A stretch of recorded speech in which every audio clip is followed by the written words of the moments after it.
Hey guys, Martin Bennett, CEO of The Loan Room. Today, I want to talk to you about refinancing. There's so much talk out there, so many people talk about, hey, you need to refinance. Yes, you probably do. But it's really important to understand what's the true cost of refinancing and should you really do it. Sometimes I hear all these people on the radio, I'm not going to mention any names, Koshi, but they talk about, hey, make sure you might say 0.1%, right? So people run out to refinance. They're thinking, hey, we've heard from some financial guru that you should be refinancing a loan every 2 years because you're going to save this tiny bit of interest. Today, I want to show you the true facts. Now, probably 9 times out of 10, you should be refinancing. But let me teach you today the pitfalls and what you need to be aware of. I'm going to draw you some graphs, right? So just bear with me. Let's pretend this here, 30 years, excuse my handwriting, represents your loan term. Now, up here, let's just say you borrowed 500,000. And for the first few years, all you're really paying off is interest. So here you go, you're going along, paying your mortgage, doing what you need to do. Now let's pretend this is year 4. And all of a sudden you're at a barbecue, because everyone's an expert at a barbecue, and say, mate, you should refinance. So then you run out to your bank, you run out to your broker and say, mate, I need to refinance, what's the best rate you can give me? All these are fantastic questions to ask. What's really important is, I would probably go as far as to say is 9 times out of 10, most people when they refinance, they go back to a 30-year loan term. So, for the last 4 years, you've been making your repayments, doing the right thing, doing what you need to do. You're now also doing the right thing by seeking a better deal, which is definitely the right thing to do. But someone's forgot to mention to you, hey, you've got 26, 25 years left to go on your mortgage. Would you like to do your loan term over that period? Because if you don't, that refinance, which is saving you interest on the interest rate, it probably cost you $100,000. How does that work? Well, think about all the repayments you've made over the last 4 years. And now you've come to someone to get a better rate, and they put your loan back over 30. So all those repayments are gone, done. You were going to repeat that process once again, and you've just added 4 years to your mortgage. So sometimes you might hear or see, hey, we went and refinanced and we saved $600 a month. You didn't save $600 a month. It cost you 100 grand, right? Hypothetically speaking, which this in itself is not a problem. Awareness is the problem. You need to be aware, hey, I'm going back to a 30-year mortgage. That's what you want as the client. Don't let a bank or a broker dictate that to you. So, refinancing is a fantastic thing to do, especially in the current market. You need to be negotiating with your existing bank.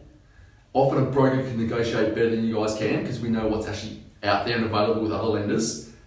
If you're switching banks, make sure you're 100% aware that you're going back to a 30-year loan term. Ideally, don't do that. Keep your loan term where you're currently at. A really important thing, otherwise refinancing can be one of the most expensive things you do. Let's consider now you're somebody who wants to consolidate. Hey, you might have got into some credit card debt, personal loans, car loan, and you look at those monthly repayments when they're all combined, and it's too hard. And you think, hey, if I just put that all into my mortgage because you have the equity, it might save you $1,000 to $1,500 a month, which is true. And there's nothing wrong with doing that. Again, it's about your awareness of what you're actually doing. So let's say someone has a $400,000 home loan. They have a $30,000 car loan, a $6,000 credit card. And their repayments might be, let's just throw out a number, might be paying $2,000 a month on the mortgage, $600 a month on the car, and $300 a month on the credit card.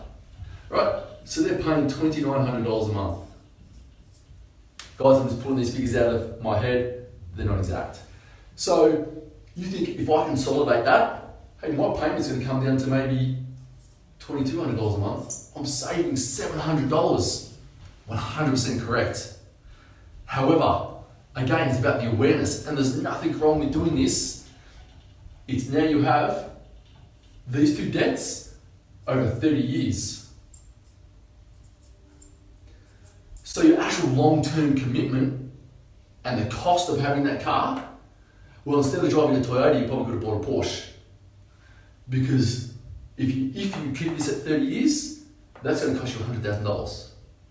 So when you're looking to consolidate debt, again, everything should be done strategically based on your personal circumstances. Is looking and understanding that and saying, hey, hold on, we want to be able to get these debts off faster. Originally, you might have been paying 7% and it's on a credit card, 18%. So you may want to bring it down to here, but if you can't afford the $2,900, still increase your repayments. So you're going to knock the car loan off in 3 or 4 years. So there's still massive advantages to consolidating these debts and understanding you don't want to have it over 30 years. So you're going in there strategically and with a plan to say, we want to save our monthly expense. We don't want to have these debts over 30 years. Hey, what do we need to do? Because we want to save the money and the cash flow. How much of that can you allocate extra? So you still save money, but don't have a $100,000 car loan over that 30-year period. Right? These here are the things that's most important. Whenever you do anything, you want to have a plan. I like to think strategically all the time. Have a strategy that's right for you and your family and the season of life you're in that family and that you're at financially too. So whenever you see a bank, a mortgage broker, guys, thinking about refinancing, make sure you understand everything. Make sure you understand, hey, we're going back to a 30-year loan term. That's what you want. It's not just what you've been given. So if you have questions about this, I've probably covered it a little bit here. Call us at the office. Send me an email directly if you like it, martin@theloanroom.com.au. But make sure you're the one looked after. Make sure you're the one winning, not the banks. Hey, until next time, again, mate, if you've got questions, hit me up. We're here to help. Like, subscribe, send me a question if you have one. Till next time, I'll talk to you soon and have a great weekend.